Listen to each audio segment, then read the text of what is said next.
my super cool funky pants. Die broek is nie sommer enige broek nie. Ek moes 'n avontuur gedoen het om dit te kry. Die storie begin so.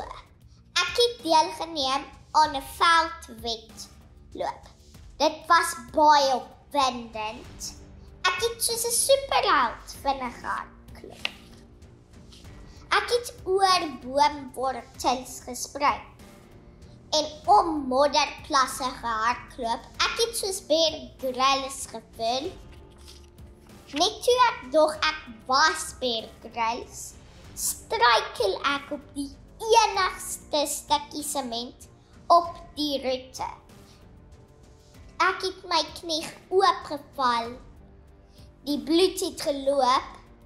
Ek wou opgee. Toe dink ek aan al die dapper helde wat nooit opgee nie.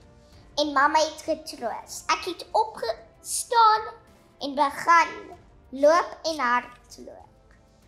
Ek het deur die pyn gedruk en aangehou hardloop, net soos 'n dapper vegter. Ek het klaar gemaak met 'n seer been en al. Raai wat?